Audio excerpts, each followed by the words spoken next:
Hello everyone. We shall continue with explicit decomposition of a representation. Our setup is as we have considered last time. We start with a finite group G, whose representations we will be studying now.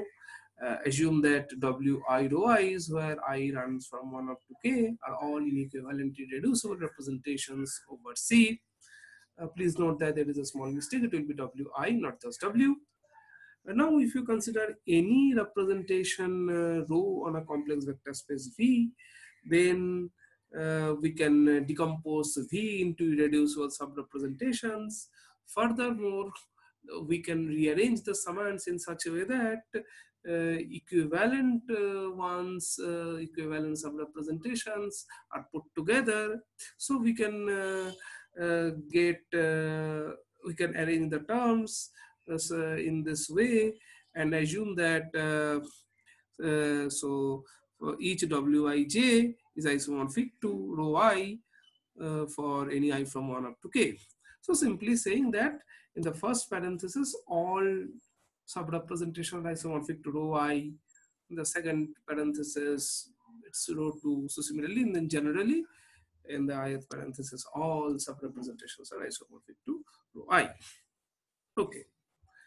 Now, if we fix an I, then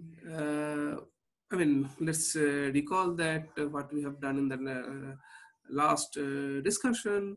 So, suppose we fix an I, so and then if we just fix a basis of Wi, E1 up to ENI, then we can define an operator P alpha beta for every alpha and beta in this way. And in the last discussion, we also established several formulae on this P alpha beta. So let's just quickly recall.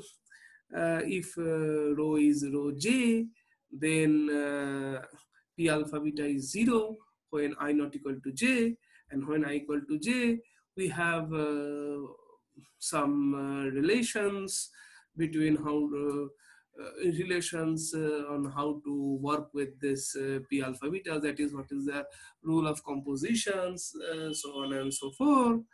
So, and also we discussed the thing that this is not just for the rho j, all the formulas will remain valid if you consider any representation which is isomorphic to rho j. Okay, all this we have seen in the, so all this we have seen in the last discussion. We will now use them. So let's denote Wj1 direct sum Wjmj by Vj. So now if j not equal to I, and so each of these are isomorphic, each of the sub-representations are isomorphic to rho j. Since we have just assumed j not equal to I, so P alpha beta on each of them are 0. So therefore P alpha beta is identically 0 on Vj, provided j not equal to I. Okay. Now from that, I'm saying that it will be clear that P alpha alpha is a projection map.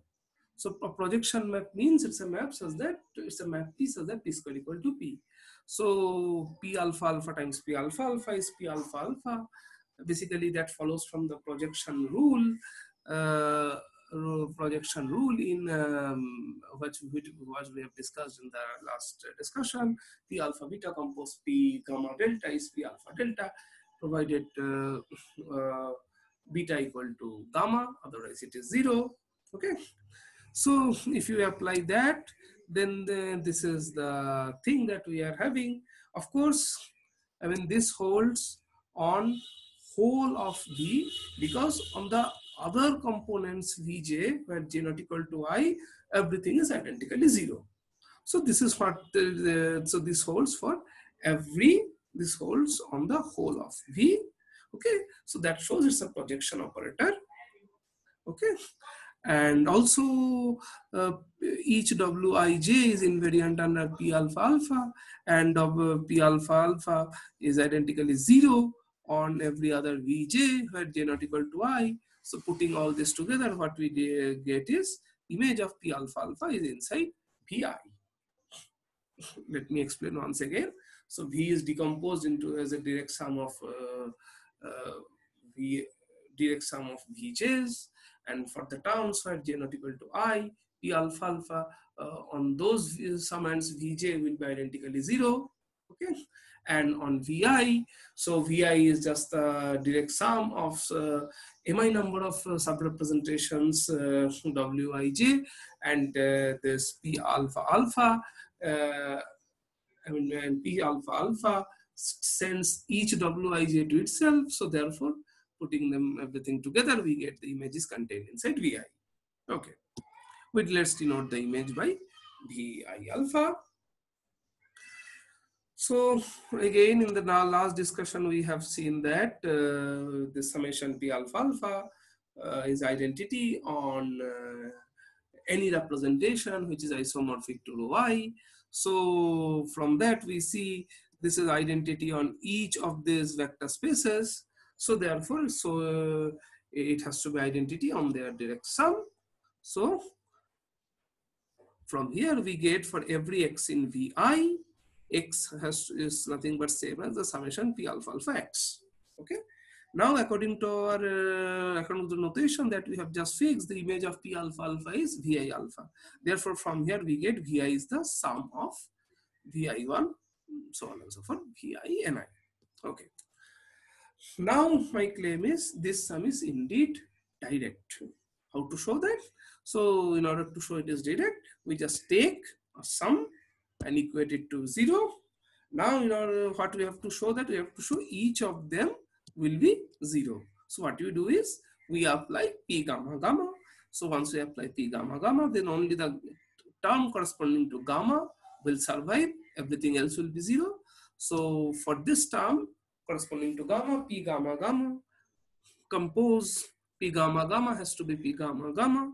So therefore, after applying P gamma gamma, on the left hand side we get P gamma gamma of x, whatever the index is, x gamma, and right hand side is 0.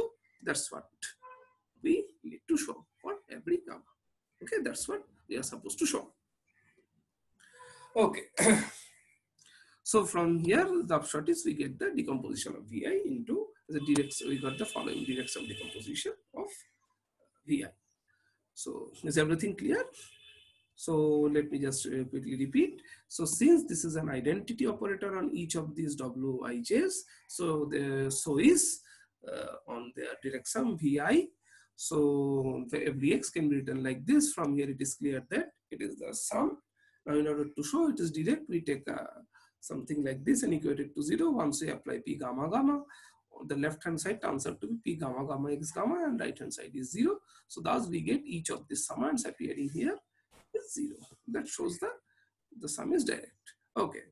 And also it's obvious that Pi equal to summation P alpha alpha, because it's very simple that summation P alpha alpha happens to be the projection operator on Vi, because summation P alpha alpha is identity on Vi, and on other Vj's it is 0.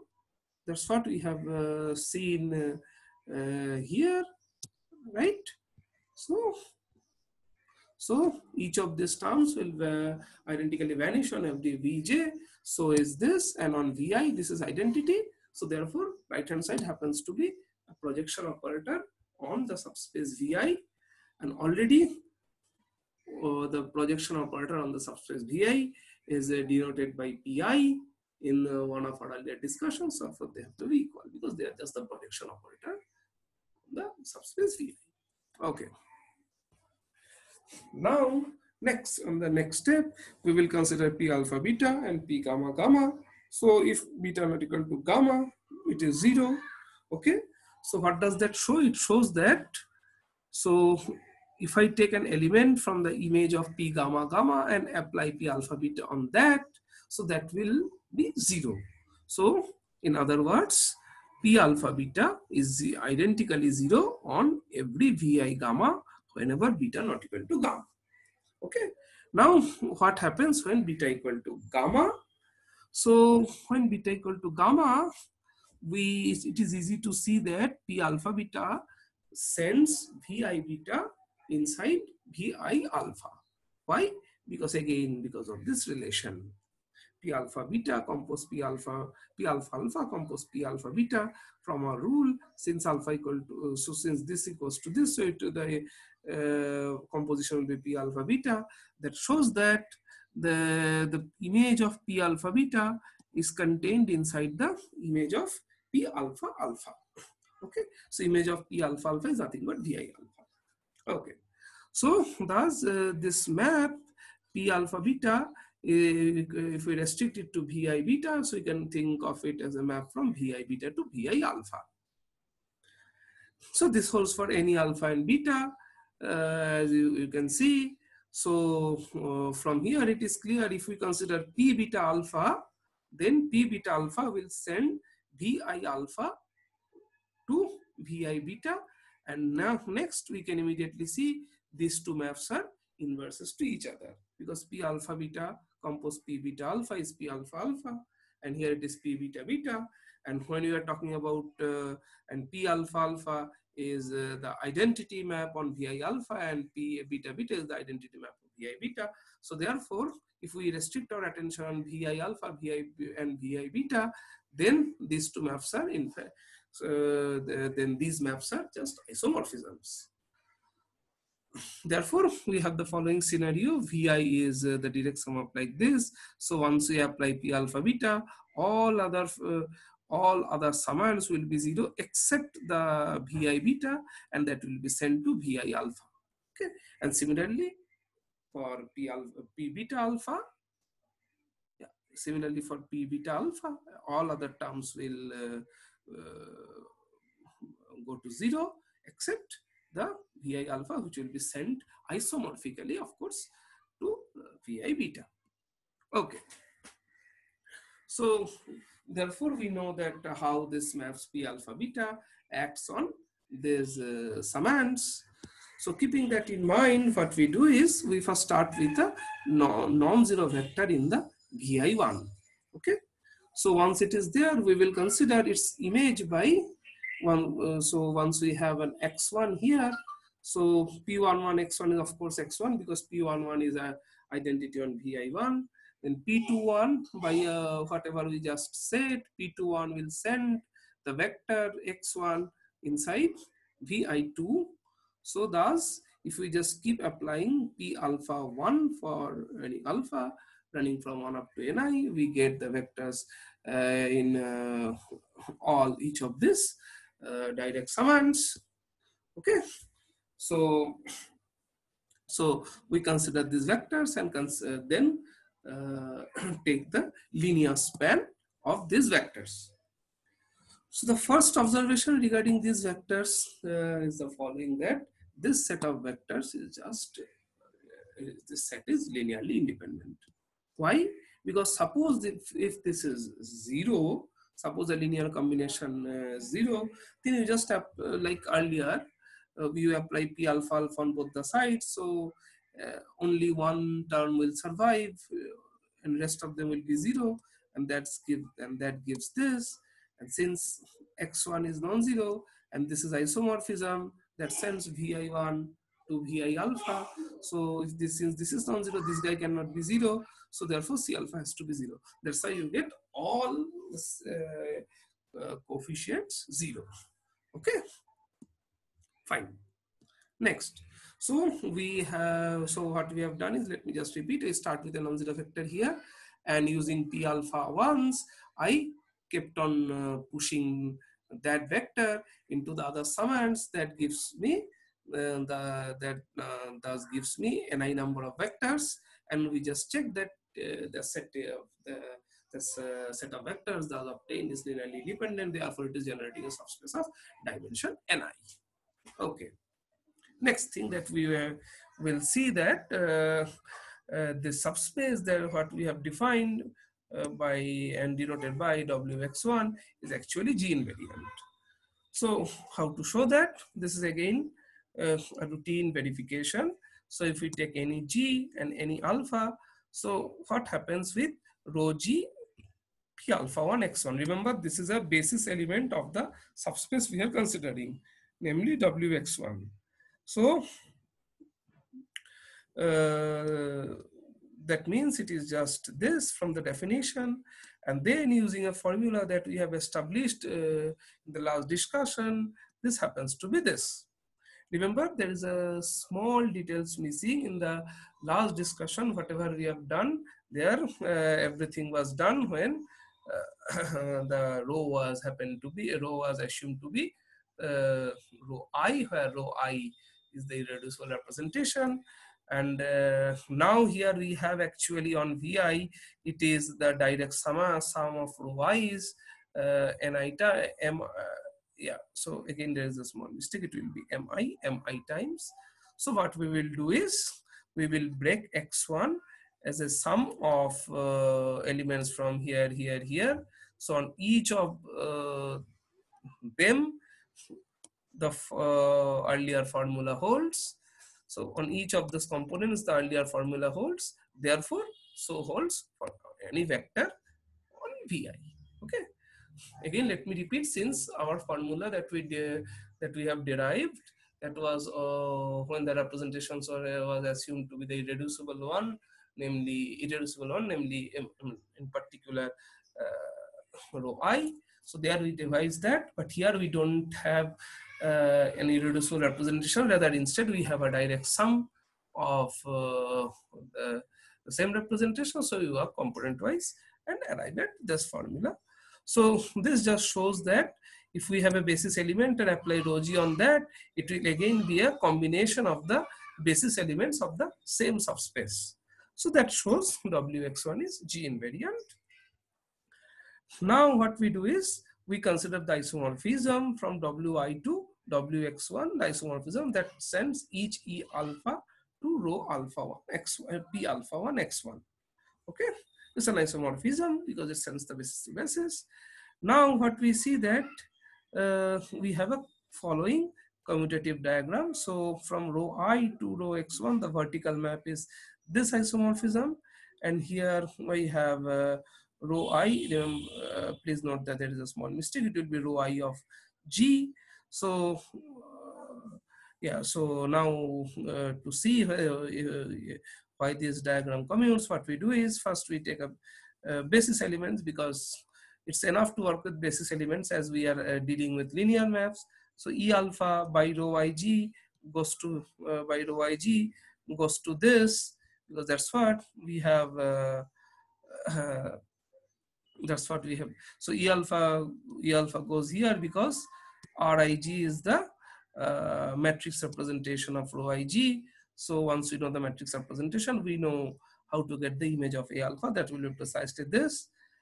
And on the other hand, by the vertical map, Ei alpha goes to P alpha on x1.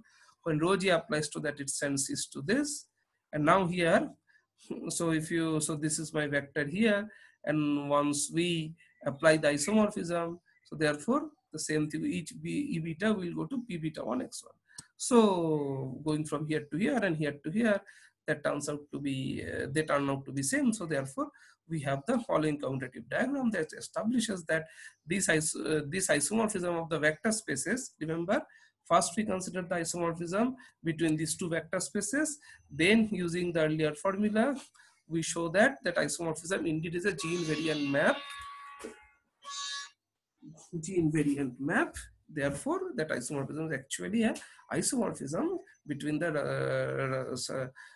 representations. What are the representations? The sub-representation on Wx1 and the representation rho I.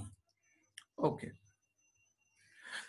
So this is perfectly working for any non-zero vector x1 in Vi1 0. So keeping that in mind, in order to get the explicit decomposition, what we do is we first take a basis of Vi1 basis. So if you want to simplify the notation, you can just simply remove 1 from the top. That has actually no role. However, it is written just to remind ourselves every time that all these vectors are belonging to Vi1. Okay. Now what we do is, for each of these vectors we will consider its translates into the other summands by p alpha ones.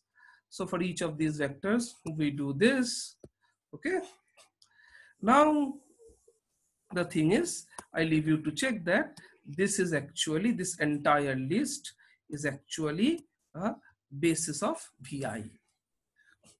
This entire list is the basis of vi, because it's very easy to see. For example, this, if you look at column wise, this column is a basis of vi1, and the second column is nothing but the translation of the basis by p21. So therefore basically it's an image of the basis of vi1 by the map p21. So therefore the second column will be basis of vi2, and we continue like that. So therefore thus we get, so column wise we get all the base we give. So thus column wise the, for example, the ith column will be the basis of vi alpha. So from that we get, this is the basis of our v. And once that is there, and we know that if we now consider row wise, so the span of the first row in this, of this array is w1x1 is wx1 1. So this is wx2 1, similarly wx1. So thus we get vi is the direct sum of all this.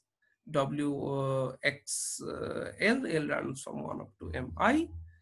Okay, and we know that, and also each of these is isomorphic to the sub-representation on each of these is isomorphic to row I. So therefore thus vi is written, vi is decomposed as a direct sum of these G invariant subspaces, and since the sub-representation here is isomorphic to rho I, so in particular they are all irreducibles. So thus we get the explicit decomposition of vi into irreducible ones, and since v is the direct sum of vi, so performing this for every I, we get the explicit decomposition of v into irreducible sub-representations. Okay, so again just let me repeat for you. Since we know that for every non-zero vector, if we consider its translates, we get a sub-representation which is isomorphic to rho I. So once we know that, what we do is we choose a basis of vi1, then consider all the translates of these basis elements. That gives me this array, and it's easy to see that this is vectors, this collection of vectors is a basis of vi. Why? Because again, let me repeat for you. This, if you go column wise, this is the column of vi. This is, these vectors are basis each. So first column gives a basis of vi1. The second column is nothing but the translation of these vectors by p21. So there, and p21 is isomorphism between vi1 to vi2. So this is the basis of vi2. Similarly, we get continuing in that manner, we get this is the basis of vi and I. So once we have the basis of each of these direct summands, taking their union, we get a basis of entire vi. Okay, and from that basis, now we just from that basis, now we just take these elements and consider their span. That will give us again a subspace, and which is already verified to be a G invariant. So thus doing that row wise, we get the decomposition. Okay, since what we have done is we are partitioning a basis and taking sums corresponding to each of the subsets of the partition. So therefore the sum has to be direct. So thus we get the direct sum decomposition of vi into irreducible subspaces, and each of the sub-representations is isomorphic to rho I. Once we can do it for each vi, thus we that leads us to a explicit decomposition of rho in decomposition of rho in irreducible subspaces. Okay. Thank you for your attention.